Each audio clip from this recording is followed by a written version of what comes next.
The oldest and strongest emotion of mankind is fear, and the oldest and strongest kind of fear is fear of the unknown. H.P. Lovecraft. It's almost a cliche when YouTubers mention this quote, but largely and especially in the genre of horror, it holds true.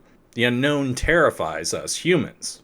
Whether it's fear of what might lurk in the blackness permeating beneath our beds or in the empty space between stars, we wonder and we worry. As a species whose storytelling traditions originated around the campfire, we're keenly interested in the unknown, because as hunter-gatherers, what lurked in the darkness was a threat to our very survival.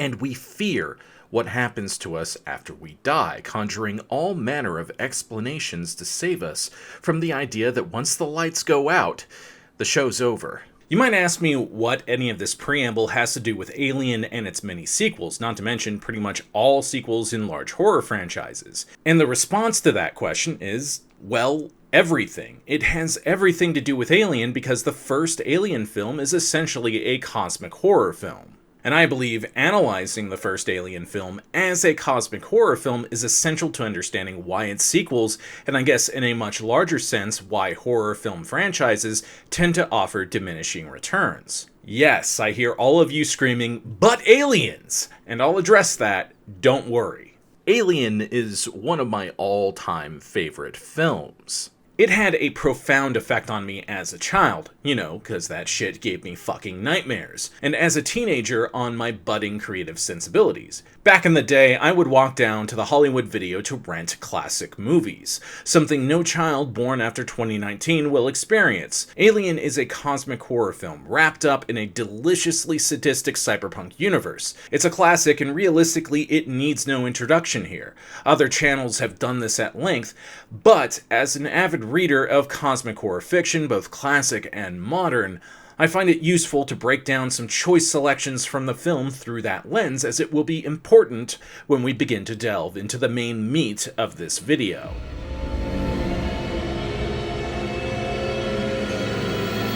From the opening sequence, we're treated to a very realistic panning shot of a gas giant and its rings. The title sequence, the bleak view of this alien world in the black of space with a haunting opening score, it expertly sets the tone of the film and makes us feel isolated.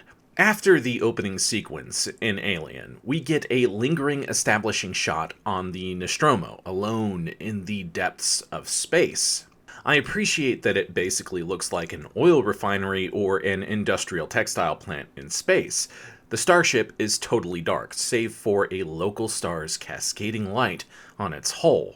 There's no way to tell if there's anything alive aboard this ship. The Nostromo feels more like a sluggish industrial monstrosity than the starships of more positive science fiction efforts like Star Trek. This will also be important later when the crew finds the space jockey ship.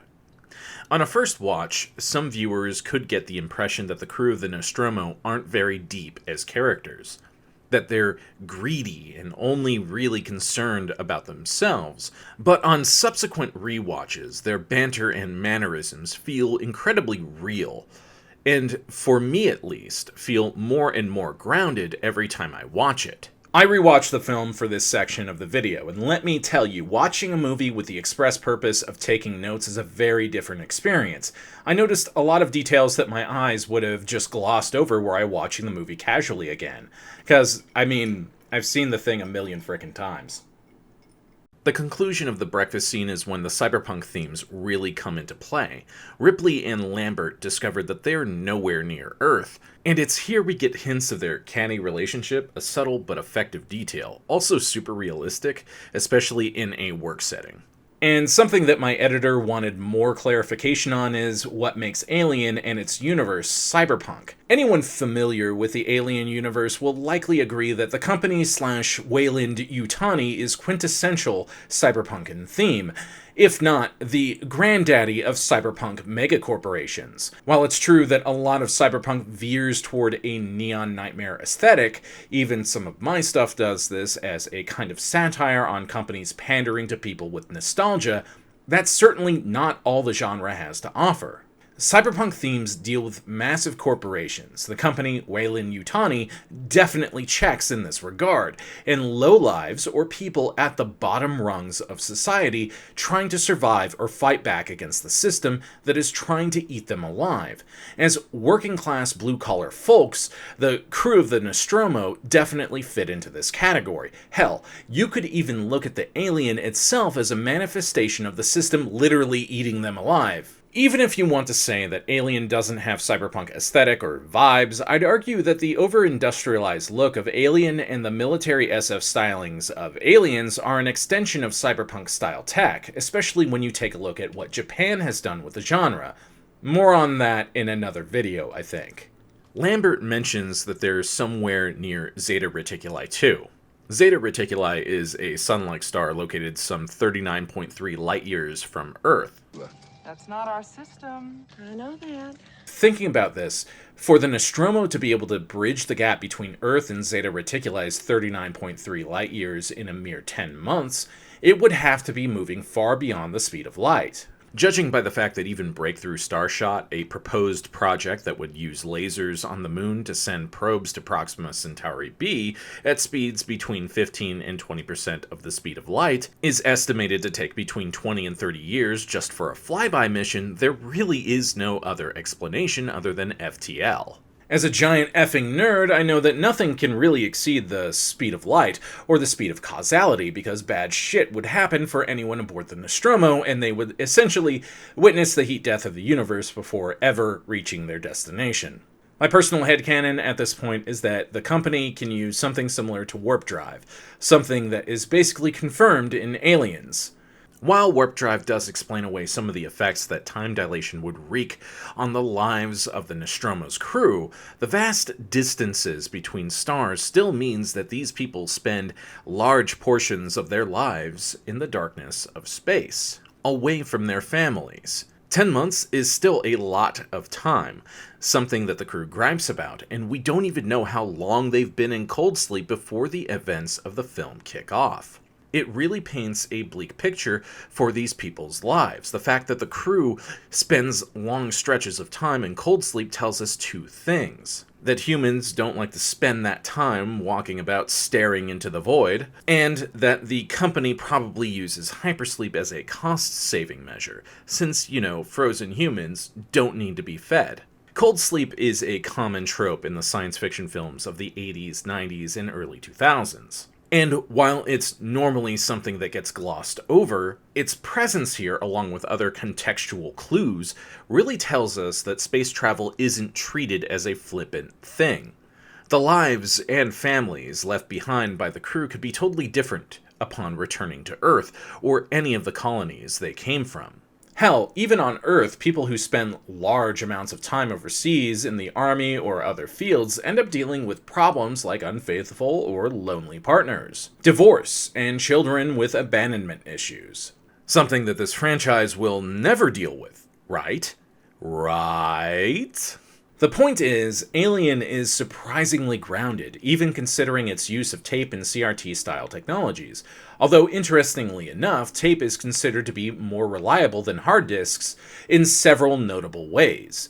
So there's no telling if we might eventually make our way back to using tape as a storage medium in some form in the future.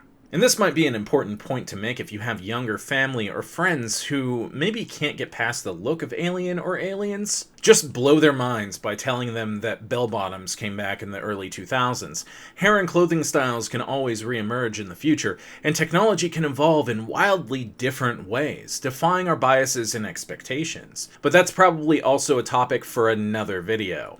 Wink. Something that really bothers me about Alien films after, I guess, Alien 3 is the lack of realism. Alien and Aliens weren't trying to be realistic films by any stretch of the imagination, and really only stumbled into being quote-unquote realistic by accident. But that realism and consistent tone really contribute to my ability to suspend my disbelief in general. And this might be more of a side effect of the way filmmaking was approached back then. I've watched so many directors' commentaries and making of documentaries on older science fiction films. And in general, there just seemed to be a bigger urge to make things feel believable and practical in those older films. One might even say it's becoming a lost art. I really need to highlight the moment when normality is interrupted. Mother, the ship's computer, announces that it has detected a distress signal. You know, what was streaming on the computer screens in the opening sequence of the film? The tone of the film doesn't change much. The fact that the Nostromo has to change course is treated more like an annoyance than anything else. The crew really just wants to get paid and go home. Parker basically refuses to lift a finger unless he gets paid to do it. Asher, the resident science officer, however, mentions that there is a clause in their contracts that makes it mandatory to investigate any signal that could potentially be from intelligent life. If they don't agree, they forfeit all of their shares. No payday. And this is the only reason why the crew agrees to investigate. They have no choice because their livelihoods are on the line. I think that's the most brutal cyberpunk motivation for a plot in any movie.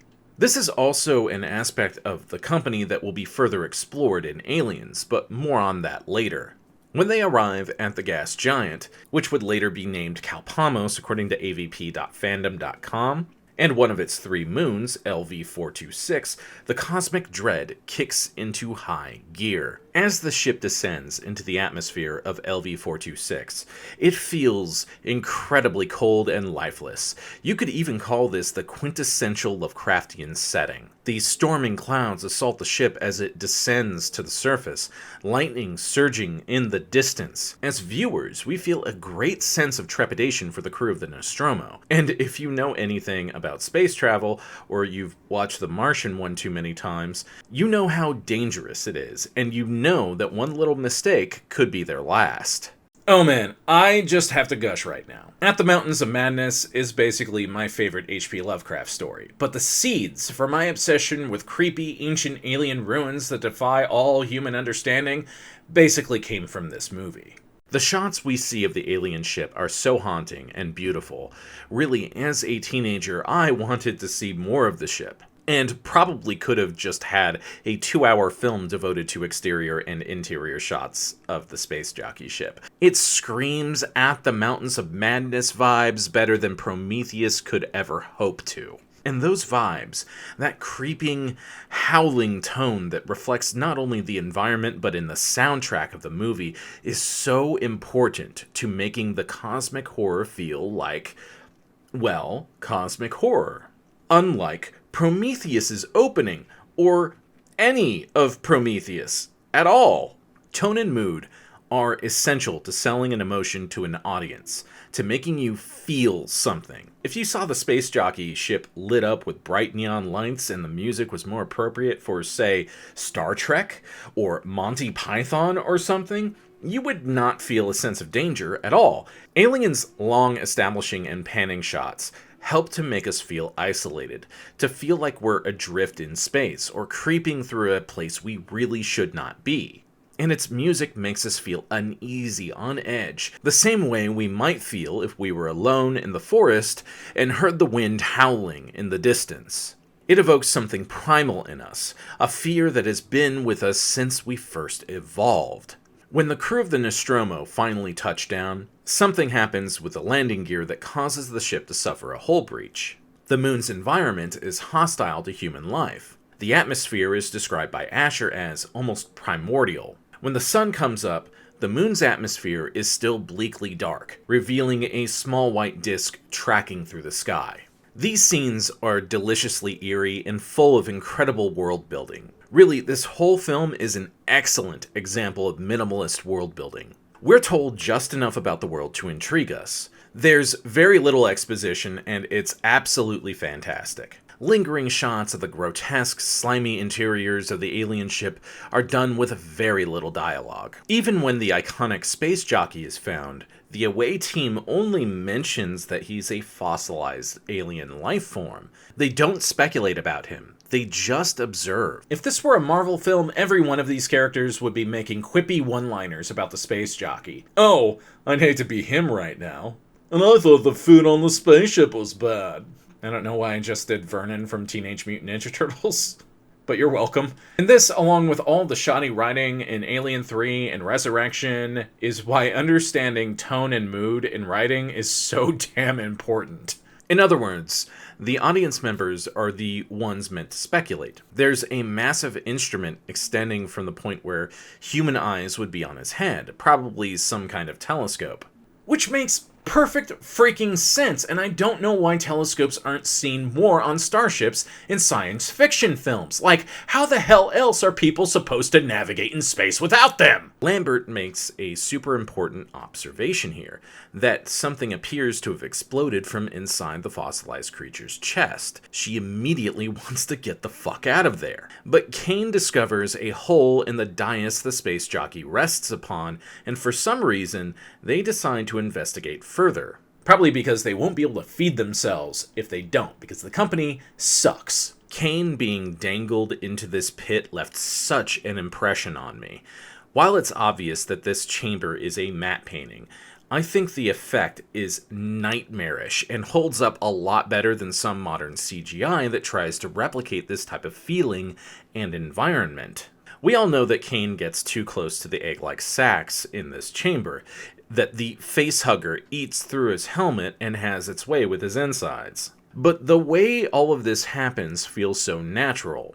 Kane observes a layer of ionized molecules, a blue hazy light that seems to react when his hands pass through it. When he gets too close, he trips and falls into the pit below.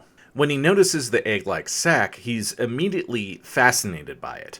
There isn't a whole lot of time for him to react, and the effects here are gorgeous and hold up super well. And really, all of the scenes dealing with the facehugger are handled so damn well. The way it breathes in and out and tightens its grip is some masterful puppetry. The science scenes are all pretty realistic too, and when combined with all the weird side glances Asher makes toward the other characters in the movie, it contributes to the feeling that he's hiding something. The xenomorph doesn't actually show up until we've already spent an hour with these characters.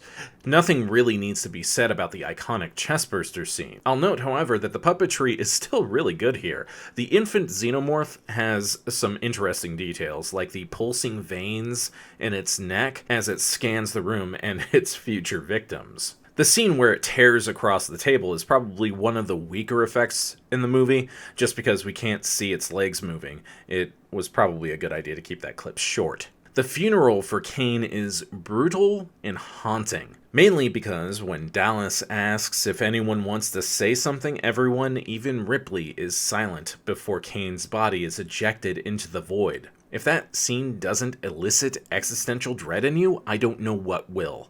And now, of course, we've arrived at the hunt for the chestburster.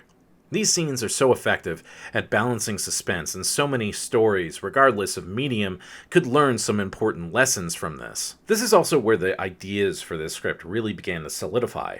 At this point, you know what happens. You know that the alien systematically eliminates the rest of the crew until Parker, Lambert, and Ripley, and the kitty, are all that remain. And trust me, I'm getting to the point. Don't worry. In the theatrical version of the film, there's no resolution to Dallas being the only crew member to not be eviscerated into a bloody mess. It's only in the director's cut that we get the "please kill me" scene with Dallas trapped in a cocoon. A lot of people believe that this scene violates canon in regard to certain developments in Aliens, but this is where I disagree. The xenomorphs are portrayed as the perfect predator in this film, the perfect organism, capable of adapting to any environment. Before this video essay is through, that will take on an entirely different meaning. And I'm not even talking about Prometheus, because they totally botched the concept in that film. Don't even get me started. Yes, I'm still mad that Prometheus' failure killed Guillermo del Toro's At the Mountains of Madness film, and I will never not be mad about it.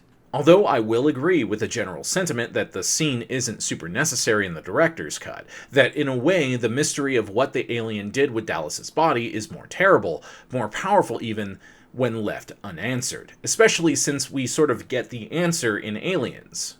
With Dallas dead, Ripley is fucking done with Asher's cryptic bullshit and attempts to get her own answers from Mother.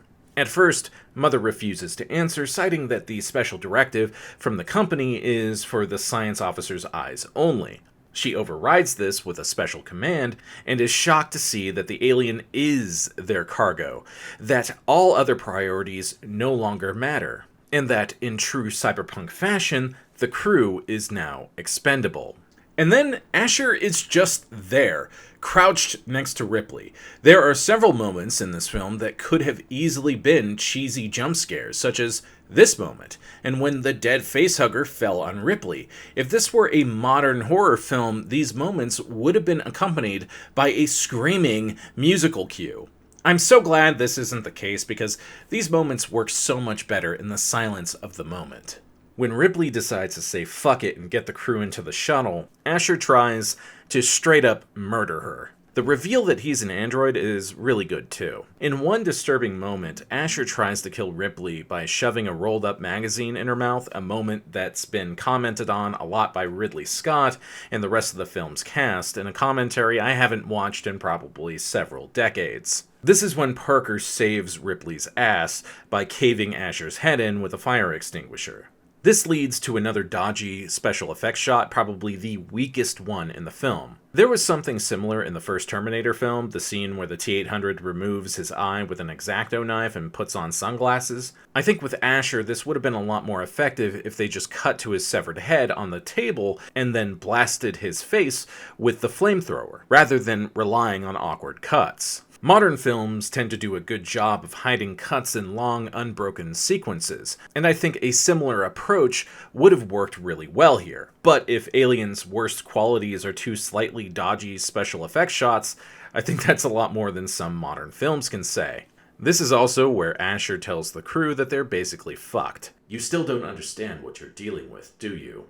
The perfect organism. Its structural perfection is only matched by its hostility. Ripley, being the badass she is, decides that they're going to blow the ship and take their chances in the shuttle. After all, it's the only way to be sure, right? That quote's going to be repeated a lot in this script, and I'm not sorry. Unfortunately, Parker and Lambert aren't as lucky as Ripley and get got while trying to gather supplies. Really, this is Lambert's fault. She just loses her shit and starts making a ton of noise, and for good reason, she's having a nervous breakdown. And I think this is a good time to point out a rather annoying trend in the discussion of horror films, especially online, and that's in regard to how characters sometimes do extremely stupid things in horror films.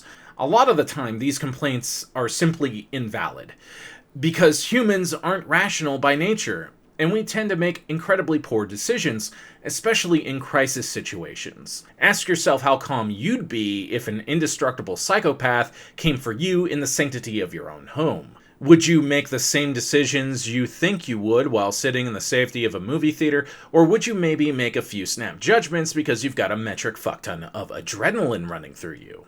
I think you know the answer. Parker does his best to try to save Lambert, and we hear over the intercom from Ripley's point of view as he basically pleads for her to get the hell out of the way so he can throw himself at it, despite the fact that when we were introduced to Parker, he seemed to only care about money. By the end, he's just as heroic as Ripley, if not more so.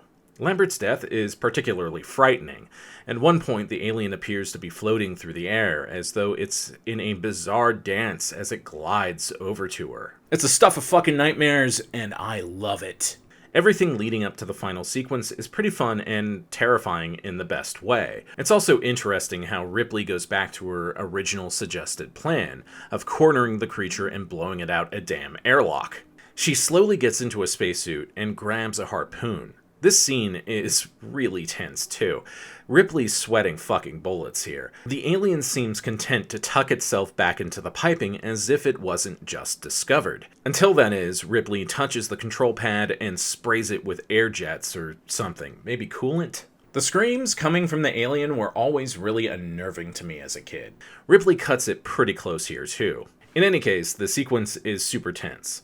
The xenomorph is practically on her, its inner mouth ready to strike by the time she hits the button and opens the airlock. But the damn thing will not give up, and holds onto the edges of the airlock. Ripley's harpoon takes care of that problem, and the alien is left dangling on the wire as the engines barbecue it. It's still pretty much intact as it floats into the void of space, though. Ripley breathes a sigh of relief, and the final scenes play out with her snuggling on Jones, who is not at all happy about it. Okay, so as viewers of the first film, we now know that the creatures in these movies come from slimy eggs, with creepy hand-like crawly things that launch themselves at the faces of unsuspecting victims and have sex with their faces. They bleed acid.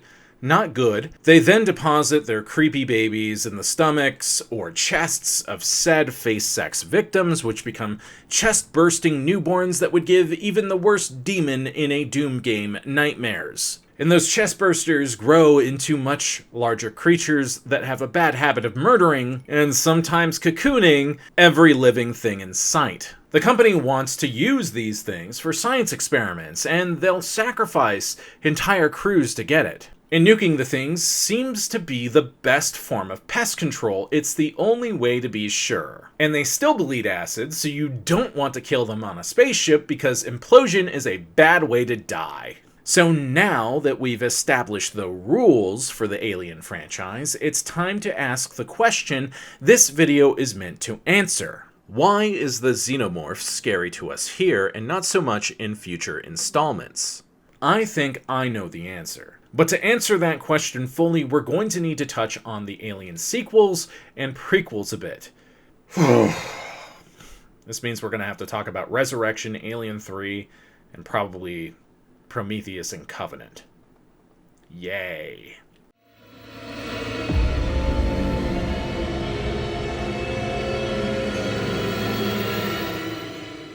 The alien xenomorph, or perfect organism, in the original Alien film is scary because it represents an unknown. The fear of what might be lurking in the depths of space, and how humankind's hubris in thinking we can tame or conquer the unknown could lead to our extinction. And also, face sex aliens. This is helped by the film's excellent tone and mood, its themes, and by the fact that we don't know anything about the creature. In the original film, we are learning the rules as the characters discover them. From the descent to the planet's surface, the space jockey's ship, the facehugger sequence, to the final segments of the film, we're on the edge of our seats because we don't know what to expect.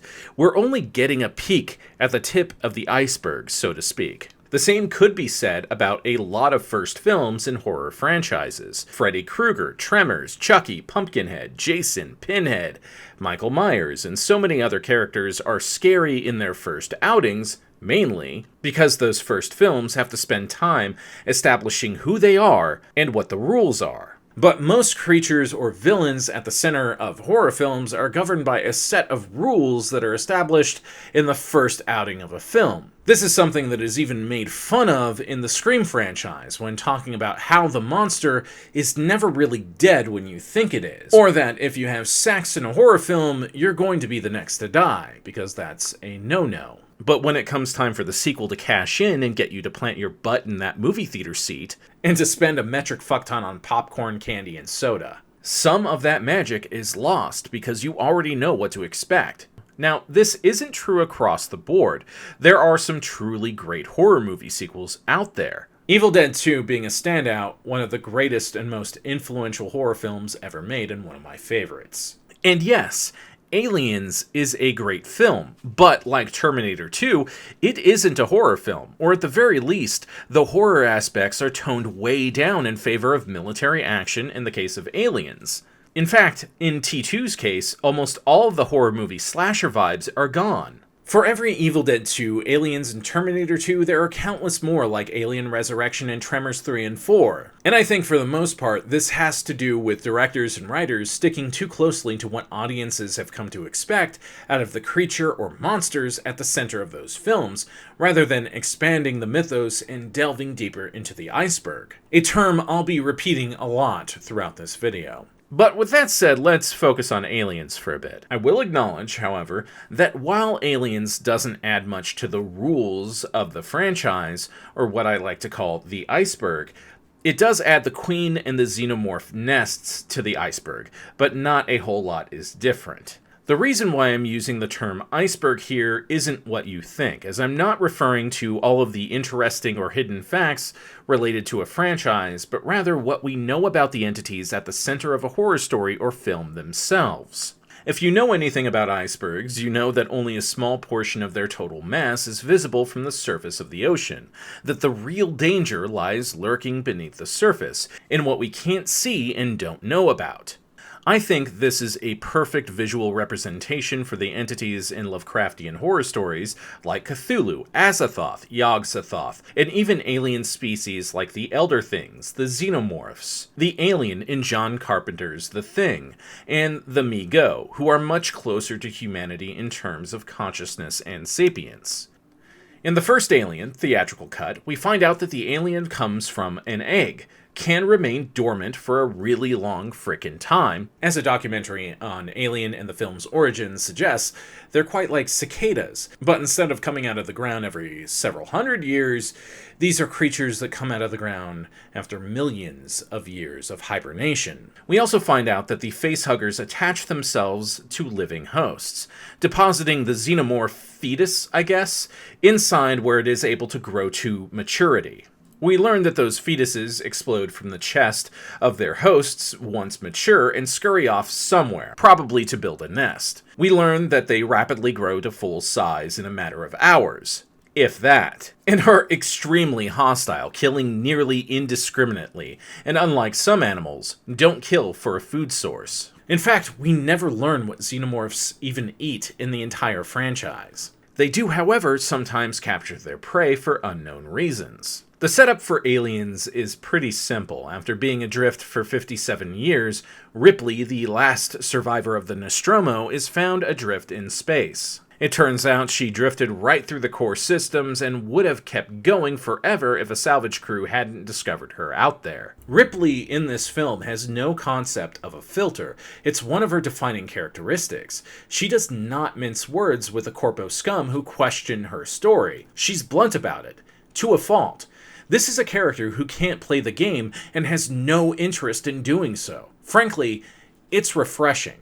Eventually, she's shocked to learn that there are colonists on LV-426, terraformers who have been working on the moon for a while. The boardroom scene where they grill her about the events of the first Alien film serves to discredit Ripley. She ends up working cargo because it's the only job she can get now that her license has been revoked. Eventually, the company loses contact with the colony of LV-426, no big surprise there, and our favorite sleazy company rep comes crawling back to Ripley. This time with a space marine following close behind. The government's sending a detail of marines to LV-426 and want Ripley to go with them as a consultant. There's a lot to like about the new characters in Aliens, though they definitely come across a lot more cartoonishly than the crew of the Nostromo. I have no clue how realistic they are in comparison to real-life marines, since I only really know a few, though based on that, they do seem fairly accurate.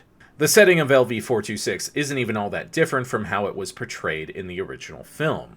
It's just as bleak and dark. Though, now thanks to the magic of terraforming, our heroes can get around without spacesuits.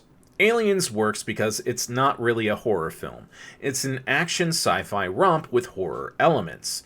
Though the new developments with the aliens are certainly surprising, we don't actually spend a lot of time learning things about this new crop of xenomorphs. Instead of Asher doing quote-unquote science and the crew trying to figure out if Kane is going to survive or not, the slow burn is spent establishing the characters, the setting, the tone, and leading our heroes into the dangers of the terraforming colony. I've heard others refer to this movie as Vietnam in space, and that sounds pretty accurate. I love Aliens, but it's not my favorite film in the franchise. That goes to the original. In Aliens, we learned that the xenomorphs reproduce via a queen, a much larger alien organism that lays eggs. The xenomorphs seem to be the ones who build the nests, cocooning their victims in front of the eggs for the implantation of chestbursters. The aliens themselves also feel quite a bit cheaper than the original did. Like, a lot of them are on wires. And really, the Xenos this time around definitely feel a bit more insect-like, almost like space cockroaches or something. In fact, one of the Space Marines calls their mission on LV-426 a bug hunt. One scene comes to mind where the Marines are held up inside a room, watching blips on the motion tracker creep toward them. Everyone realizes that the aliens are crawling through the rafters above them, and the Xenos almost look comical in this instance. The original Alien felt really organic, because it was a guy in a suit putting on a physically demanding performance. The effects aren't bad in Aliens per se, Stan Winston is a fucking legend, but the focus and the budget feels like it has been spread thin a bit. Comparing this look for the aliens with what was done with the xenomorphs in Alien Isolation, a fantastic yet flawed survival horror game from 2014 where you play as Ripley's daughter, Amanda, who is only present in the director's cut of Aliens, by the way. The xenomorph was designed to look more like the original film's interpretation, and frankly, it looks far more frightening, especially in the way it moves and behaves when it's actively hunting you.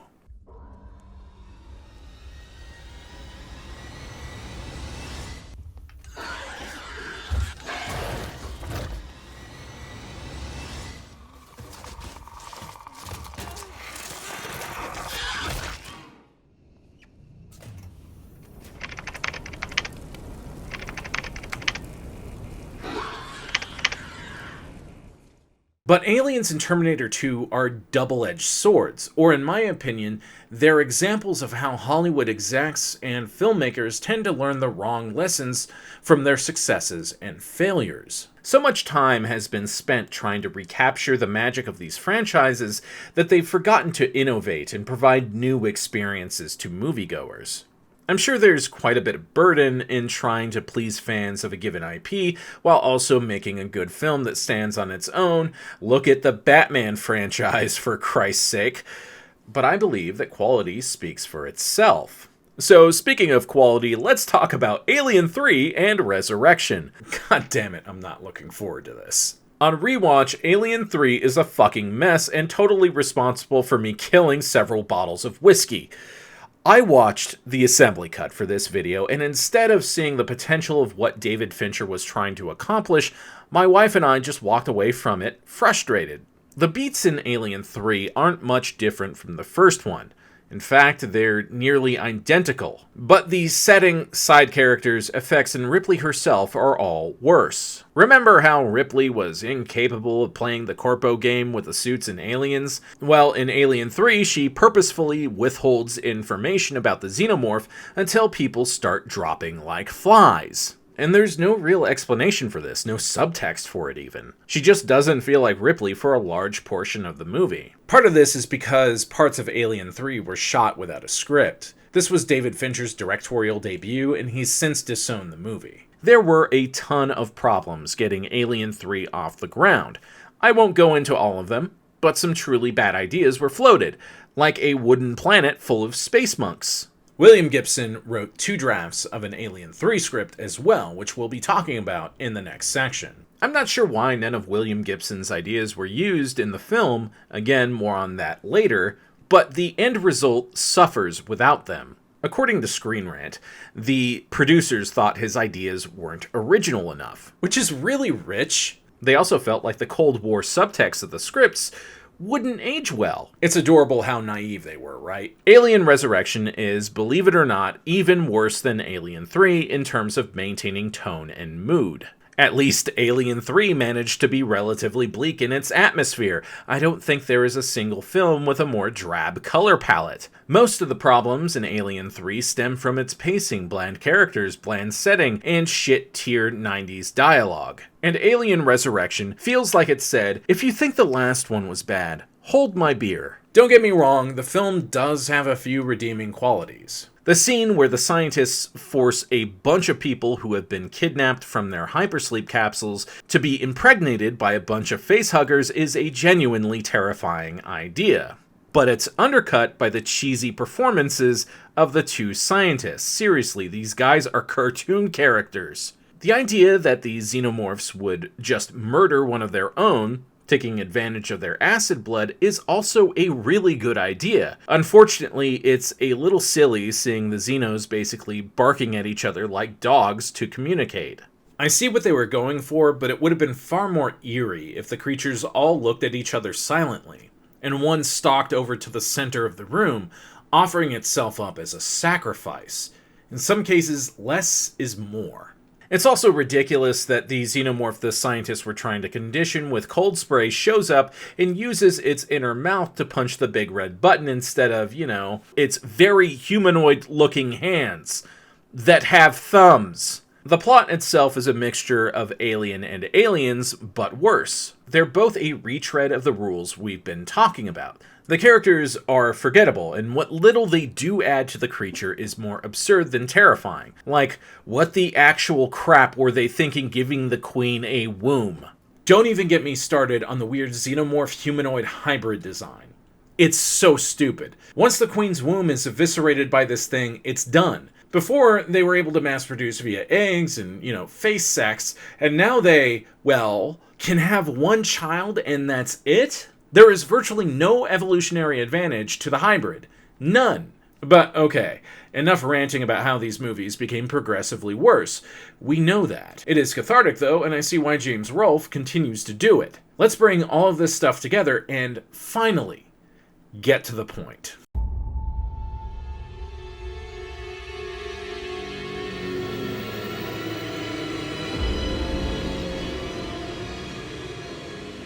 Over time, as the tropes and rules become ingrained in the DNA of a horror franchise, the movies become less horror flicks and more campy romps. And while that approach can be fun in the cases of Freddy and Jason, though there are plenty of people who hate the later sequels for those franchises too. That approach did not work for Aliens. Alien Resurrection was written by Joss Whedon, and he's gone on record saying that his script was pretty lighthearted, and frankly, it's easy to see prototypical versions of his Firefly characters all over the film. They're less charming, less fun, and all around less developed, but they're there. All of the Alien sequels, after 2, have major issues. Scripting, tone, mood, characters, etc. But the reason they don't work, I keep coming back to, is in relation to how the xenomorph was handled in the first film. Alien is a cosmic horror film, and while Aliens was great, the rest of the series should have returned to the series' cosmic horror roots. Before I get to the fucking point, let's talk briefly about William Gibson's ideas for Alien 3. Recently, I binge-read a little book called Alien 3, The Unproduced First Draft. William Gibson wrote the script, and Pat Cadigan adapted it into a novel. For those of you who don't know, Pat Cadigan is the queen of 90s cyberpunk and part of the same group of writers that went on to define the genre in that time period, along with William Gibson, Neil Stephenson, and so many others that are part of the Mirror Shades group. It's a strange piece of fiction, not because it's entirely bad. I'm sure Cadigan did all she could to make the story make as much sense as possible. But it is a novel based on a first draft, and it really shows in places. And yet, while I devoured the book, I saw hints of potential in it. Throughout this video, I have mentioned that the aliens are presented to us as the perfect predator, an organism capable of adapting to any environment. And this book, and the audio drama available on Audible, based off the second draft of Gibson's script, take that to new levels. We don't just get chestburster scenes here. The first emergence of a new alien comes as a total surprise, as the creatures have found a new method to reproduce, as a virus. Gibson stretches his cyberpunk chops pretty nicely by revealing that the genetic makeup of the Xenos appears to be artificial in nature. They're a bioweapon. Remember how the alien queen ran Bishop through with her tail? Well, apparently the queen somehow implanted him with her last egg while he was out cold and Ripley was getting suited up to take her out, which probably makes about as much sense as anything else. The body horror in these scenes would have been visceral if they had ever been put to screen. The idea that the xenomorphs can infect you through viral infection is pretty terrifying on its own. Suddenly, no one is safe, and no one knows what level of exposure leads to someone becoming infected and transforming.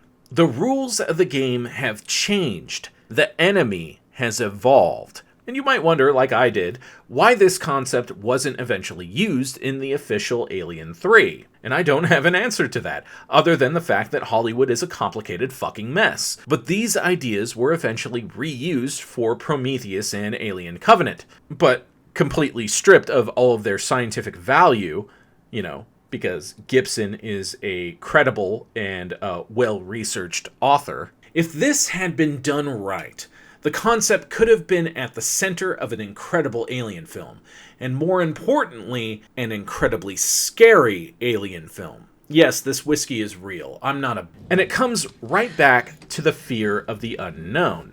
I think the problem with these sequels is that writers and filmmakers have been unwilling to go there, to return Alien to its cosmic horror roots, either because they don't understand it or they're too afraid to take the risk and do something new with them. Before I go even further, I do need to talk about Prometheus, and I'm only going to say it has a dogshit script written by the guy who wrote Lost, so that makes total sense. Bland, uninteresting characters, like, I don't care about David, even as a villain. Asher was more intimidating and fun. And it's beautiful. It's beautiful to look at, but still not as good as the original Alien. Still not even as well shot. It's missing H.R. Geiger from its DNA. Writers in the genre of cosmic horror, myself included, have been hard at work redefining the rules of the game for a vast pantheon of ghoulish entities. And there are no shortage of terrifying tales surrounding the likes of Cthulhu and Nyarlathotep. But again, and finally, why is that? Okay, so if the iceberg I've been making reference to represents everything possible about an entity at the center of a Lovecraftian story,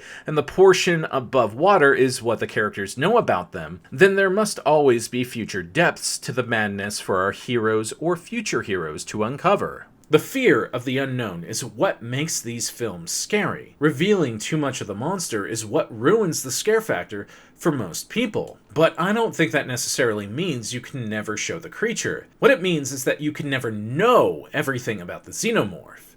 It must always be evolving, changing, becoming harder to kill, harder to understand. But you have to do this in a way that is clever, inventive, grounded, and in a way that respects the tone and mood of the film.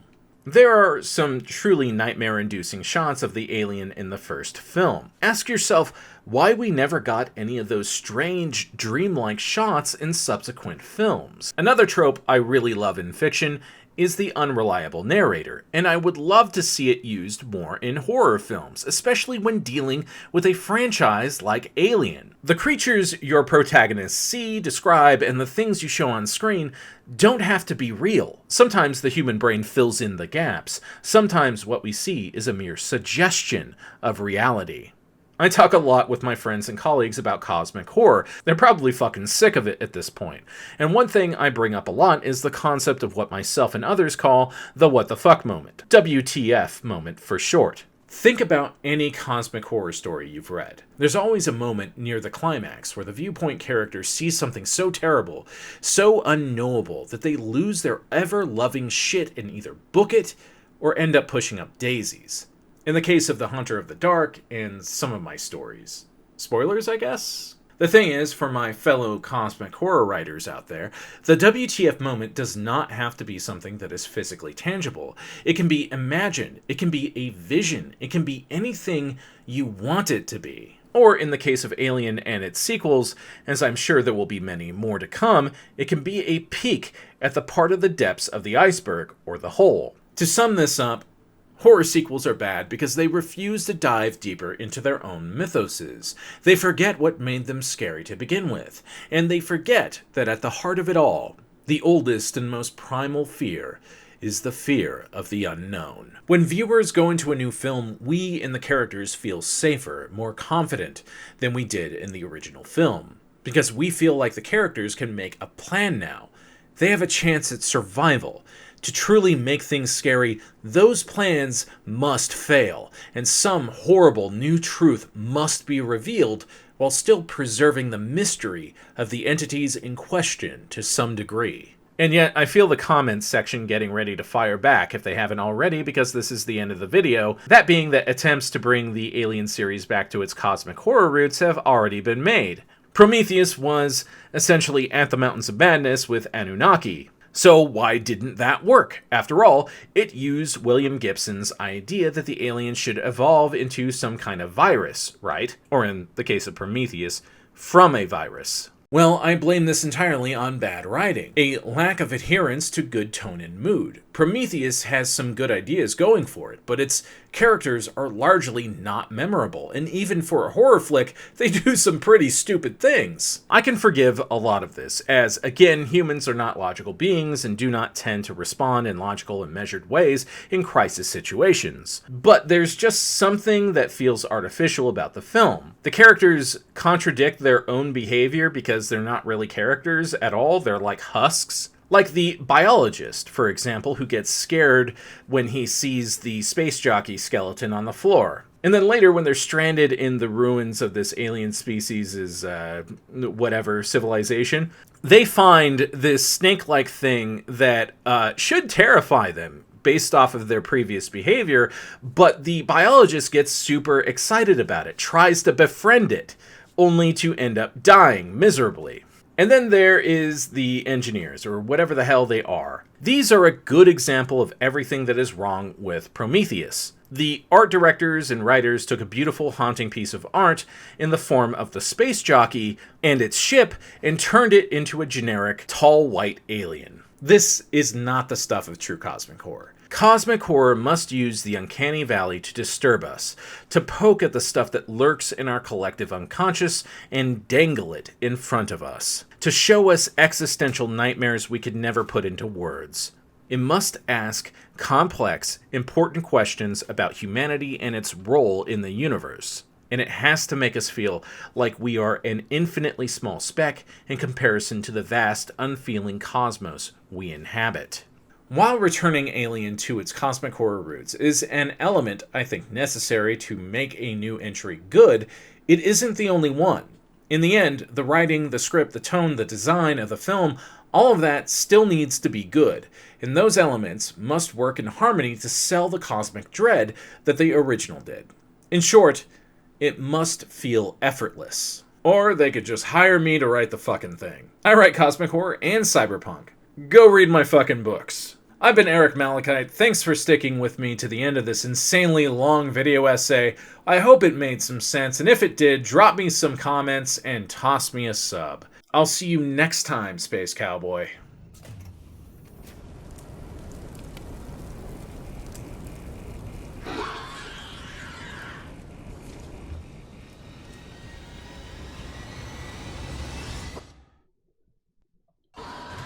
Whoa!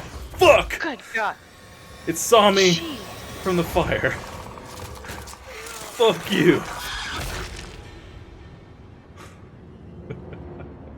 I think that's good enough.